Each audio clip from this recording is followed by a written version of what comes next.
reforma fiscal sigue siendo un tema manido desde desde el viernes, la semana pasada. El Consejo Nacional de la Empresa Privada dijo en el día de ayer en unas declaraciones que, o por lo menos, ese sector empresarial dijo, bueno, queremos ser cautos, vamos a esperar que de manera oficial se diga desde el gobierno qué sería la reforma. Sin embargo, en el día de ayer, sectores empresariales, sindicales y economistas, estos empresarios son la Asociación de Industria de la República Dominicana, consideraron que desde el gobierno deben de evitar aplicar un parche fiscal que dañe el crecimiento económico, el activismo económico que está resurgiendo después de la apertura por el COVID-19.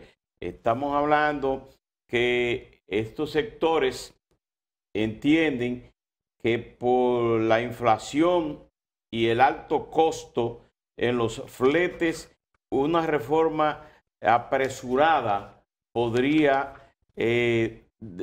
afectar la recuperación económica, y advierten que los commodities y los incrementos extraordinarios de flete marítimo son factores externos que las empresas han asimilado por el momento, o sea, momentáneamente, y que esto pudiera cambiar junto a un esquema de reforma tributaria que dice, le llaman cortoplacista, y entiende que eso debe ser tratado mediante un acuerdo con todos los sectores de la vida nacional y llevarlo al Consejo Económico y Social. Esto es a raíz de el documento que se ha estado manejando y que el gobierno ha dicho de manera oficial de que no tiene nada que ver con esa información. Sin embargo, hay quienes piensan que fue un globo de ensayo, que fue una manera de ver, de tomar el termómetro de los diferentes sectores en torno a esta reforma fiscal que lleva tanto disminuir impuestos, ampliar el ámbito de los productos que pudieran ser aplicados en impuestos, también impuesto a la placa, aumento a la placa, aumento en el impuesto sobre la renta, y así vemos de cómo esto todavía comienza a calentarse con el asunto de la reforma fiscal. Sin duda que el gobierno tendrá que aplicar una reforma fiscal necesaria para el gobierno. Sin embargo, esto tendrá un costo político, tanto para el presidente Luis Abinader como para el sector gubernamental. Anunció Luis Valdés, que es el director de la Dirección General de Impuestos Internos, que el caso de la reforma fiscal será anunciado de manera oficial por Jochi Vicente, quien es el ministro de Hacienda. Vamos a esperar cuál sería la propuesta del gobierno y ver de cómo en el Consejo Económico y Social, entre los sectores, distintos sectores que convergen, incluyendo los partidos políticos, de cómo se ponen de acuerdo para una reforma no agradable, una reforma que a nadie le encanta ni le gusta pagar impuestos, por eso se le llama impuestos. Sí, el problema está en que primero hay un mandato legal de que se tiene que hacer es un pacto fiscal, no una simple reforma fiscal. Un mandato que el PRM en su momento fue muy crítico de que no se hubiera cumplido durante los gobiernos del Partido de la Liberación Dominicana. De hecho, uno de los puntos más críticos de Luis Abinader como opositor en su momento era precisamente el tema de la forma en que se endeudaba el Estado en las administraciones del PLD y la forma en que se realizaban estas reformas fiscales. Incluso entre las muchas grabaciones y posiciones del presidente Luis Abinader que andan circulando, hay unos tweets muy claros con relación a su planteamiento en ese momento de que en República Dominicana había que bajar los impuestos para garantizar que más personas lo pagaran, cosa que evidentemente no es lo que se está contemplando. El documento que está circulando, si bien el gobierno pretende desligarse como que esa es la propuesta oficial, sin duda son los escenarios que se están contemplando. Por lo tanto, tampoco es que los impuestos son infinitos y que hay una variedad incontable de mecanismos. Si esos son los escenarios, ahí habrá en la propuesta oficial por lo menos una parte de esos incentivos. Y fíjense cuáles son las preocupaciones que hay con relación a esto. Y yo creo que la IRD, que en su momento dijo, bueno, la cúpula empresarial dijo que iba a esperar una propuesta oficial, pero efectivamente la IRD sería una de las más afectadas, la membresía, el sector industrial, porque parte de lo que se está proponiendo eliminar es parte de los incentivos que recientemente fueron renovados en el contexto de la ley de proindustria, que lo que procuran son una serie de incentivos para la importación e instalación de equipos industriales. Ni siquiera son exoneraciones, ni impuestos sobre la renta ni exenciones de impuestos sobre la renta en sentido general, sino una serie de facilidades de importación de equipos industriales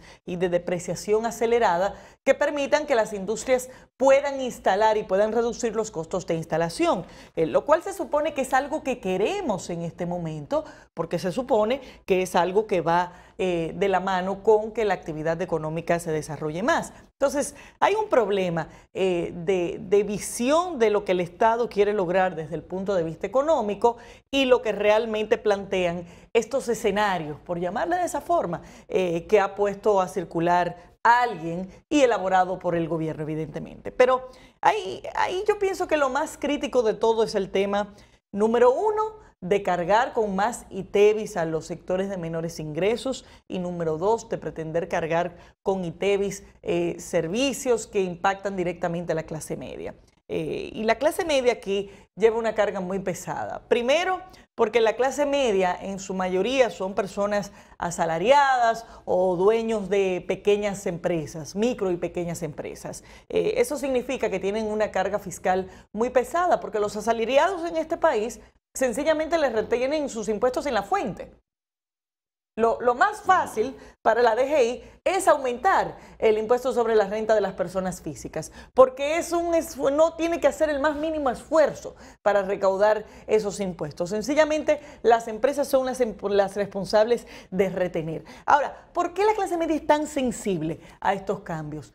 Porque este es un país, y por más que se diga que aquí la presión tributaria es baja, si aquí se desglosara la presión tributaria por nivel de ingresos y por quintiles de la población, veríamos que quienes más pagan impuestos son la clase media, porque pagan todos los impuestos de consumo y terminan pagando todo el impuesto sobre la renta que le corresponde según la escala, que la pretenden aumentar en por lo menos un 10%, lo cual sería automáticamente una disminución del 10% del salario. Pero aquí la clase media no disfruta de un sistema educativo como sí tienen muchos otros países en los cuales la presión tributaria es más alta. Sí, claro que sí, pero la clase media no tiene que hacer una inversión de cientos de miles de pesos en colegios privados porque el Estado le provee de alguna manera por lo menos el servicio de educación a un nivel aceptable, cosa que aquí no existe para la clase media. Aquí la clase media no tiene el más mínimo espacio de seguridad.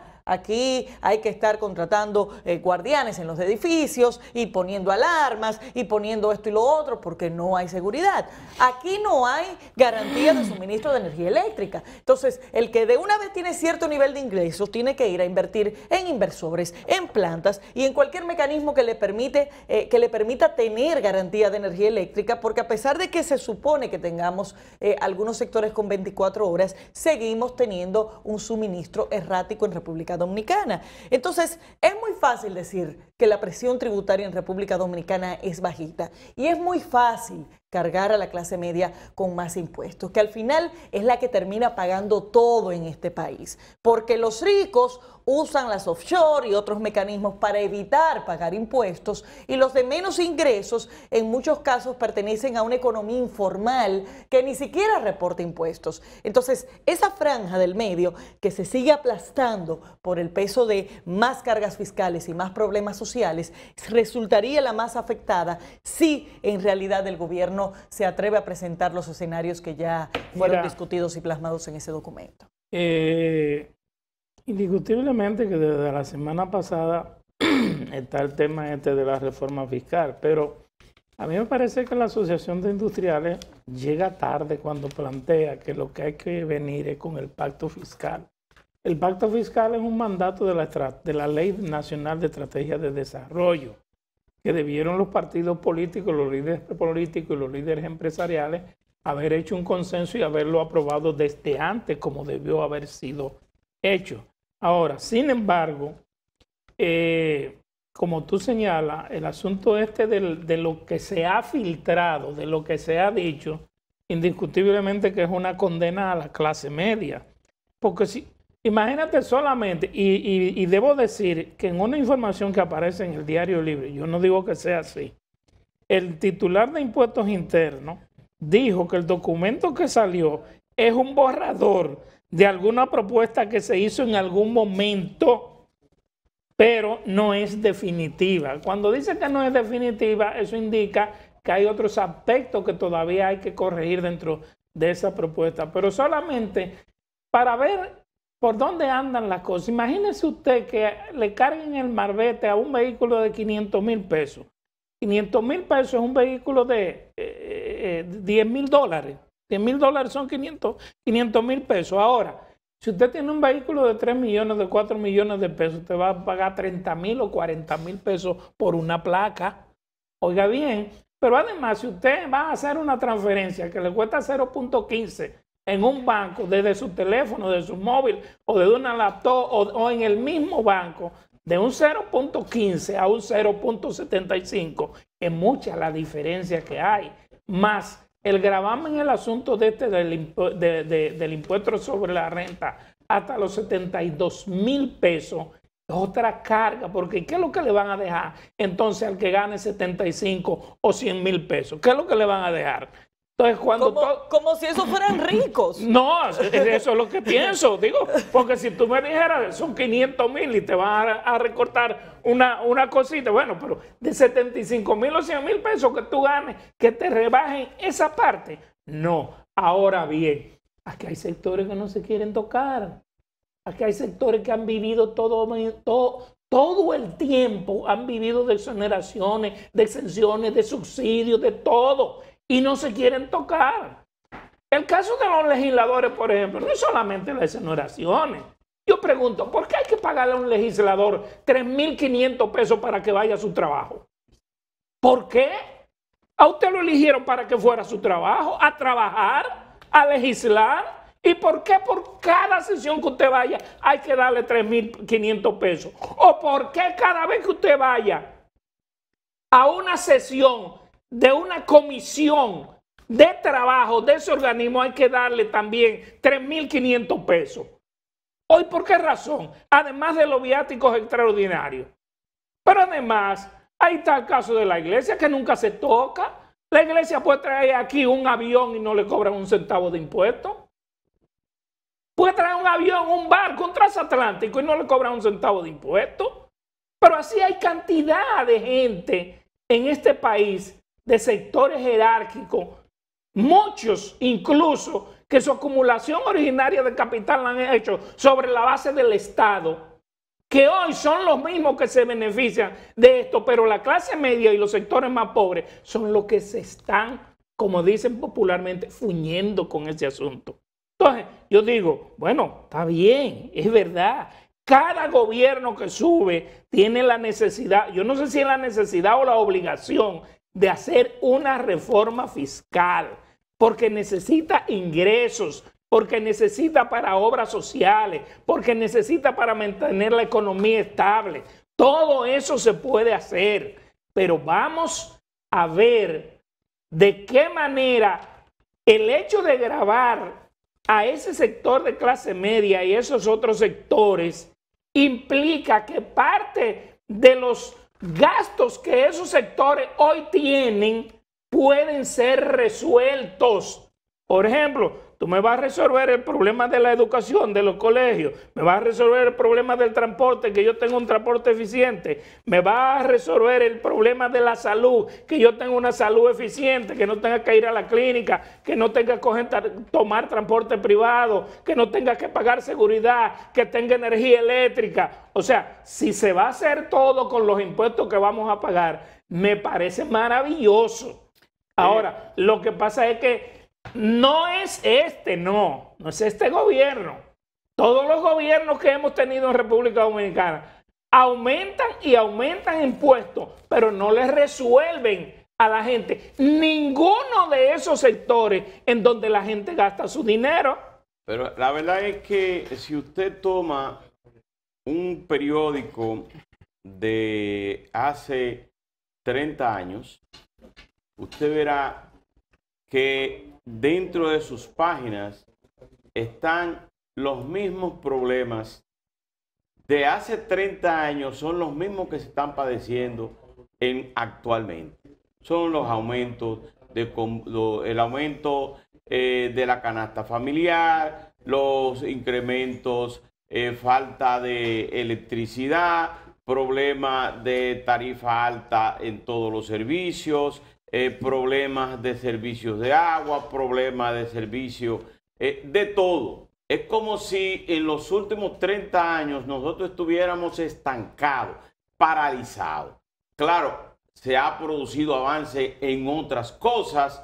Sin embargo, ejemplo, en los últimos 10 años, aquí se estaba haciendo parches con esta reforma, una reforma o pacto fiscal que ha venido posponiéndose, como aquel cuento que viene el lobo y al final llega el lobo. El lobo es la reforma. Es una necesidad ahora hacer esto, y a quien le toca es precisamente al actual gobierno. Pero si el gobierno actual lo pospone, va a venir otro gobierno y vamos a estar en el mismo, empantanado, enchivado.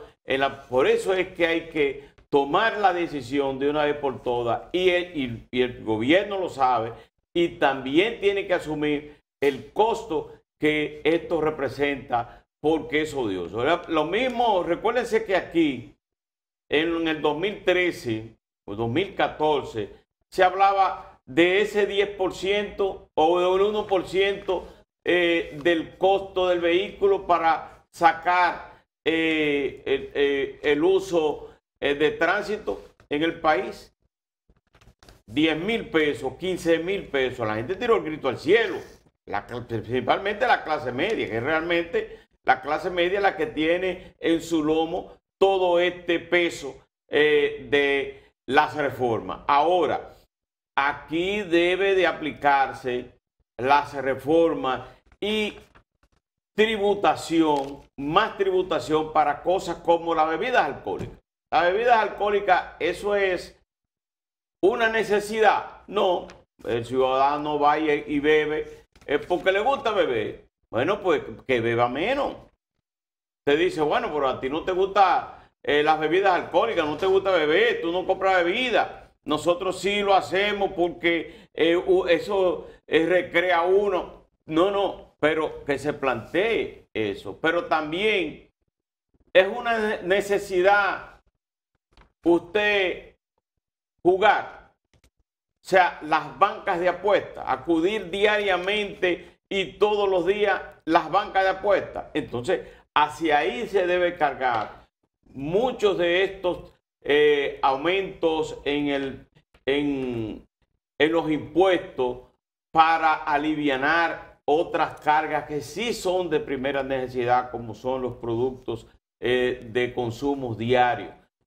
Yo creo que aquí llegó el lobo, y ese lobo es la reforma que hay que aplicar. Pero tú sabes por qué no se quiere tocar la banca de apuestas. Integral. ¿Sabes por qué no quiere tocar la banca de apuestas? Porque hay un paquete de legisladores que son dueños de cadenas de bancas de apuestas. Como decía a Ramón Alburquerque ayer en un tuit que puso, él dice que se imagina que mínimo deben haber 130,000 bancas de apuestas entre ilegales y legales. Y que si se le grabara con 300 pesos diarios, el gobierno recaudaría 14,000 millones de pesos solamente en eso. Pero la banca de apuestas, la cadena de diputados y senadores que tienen banca de apuestas, no son uno, es una gran parte que tienen eso y le da muy buenos resultados. Pero a esa, muchas, la mayoría que no le pagan nada al Estado, a la lotería, ni Hacienda, o Hacienda se conforma con lo poco que le dan. Entonces, ahí tú tienes un renglón muy importante. Bueno, pues miren, es que al final los gobiernos no están para ser aplaudidos. Los gobiernos están para gobernar. Y gobernar implica hacer decisiones difíciles en muchos momentos. El problema está en que se han asumido una serie de compromisos desde la campaña y estructurado en base a un discurso de un gobierno de cambios, que cuando entonces va a ocurrir exactamente lo mismo, pues entonces eso trae reacciones muy amargas. El discurso del cambio es políticamente muy viable, muy fértil y es muy bueno para la campaña. Pero para los gobiernos hay que tener los pantalones bien puestos para realmente aplicar una política de cambio de lo que se ha hecho históricamente. Y esta es la coyuntura en que el gobierno tiene que demostrar si hay o no un cambio. Aquí lo que se ha hecho siempre son parchos y reformas fiscales. Entonces, si el gobierno realmente pretende asumir esto con responsabilidad, aquí lo que se corresponde es un pacto fiscal. Y ese planteamiento del Ministerio de Hacienda que está en ese documento, de que aquí ya se inició la reforma del gasto público porque se han eliminado unas instituciones y porque se han generado unos ahorros, eso no es un pacto fiscal. Un pacto fiscal implica un ejercicio mucho más responsable de revisión de la nómina pública, de revisión de la priorización de gastos, de los montos millonarios que aquí se le asignan a una serie de instituciones que al final lo que hacen es existir y cargar nómina. Y hacer trabajo político desde esas instituciones. Entonces, ¿por qué tenemos que seguir cargando a la población dominicana de impuestos mientras no toquemos estas estructuras que todos sabemos que es un Estado macrocefálico? Demasiada gente, una nómina demasiado grande, gastos excesivos, todavía privilegios que se mantienen en muchas instituciones, empezando por el Congreso Nacional. Entonces, hasta que no se eliminen todas esas pifias históricas desde el punto de vista de desperdicio de fondos públicos en nuestro país, lamentablemente va a dar mucho trabajo que la población acepte el tema de la reforma fiscal sin que esto se convierta en un problema social significativo. Así que ojalá que el gobierno, que ha dejado trasnochar este tema ya de forma excesiva, sin atreverse a presentar formalmente qué es lo que pretenden, se anime a presentar lo que es para que también lo sometan al debate necesario. Yo creo que ha sido poco responsable del gobierno pretender abrir el tema en el Consejo Económico y Social y de repente recogerse y decir que no, que eso va a ser tratado con el liderazgo político. Y bueno, precisamente el sector empresarial, esa es una de las exigencias que está haciendo al día de hoy, que se lleve el diálogo al seno del Consejo Económico y Social, como se había dicho y como se inició el diálogo, y sin embargo no es lo que está ocurriendo. Señora, hay que hacer una pausa. Ya volvemos.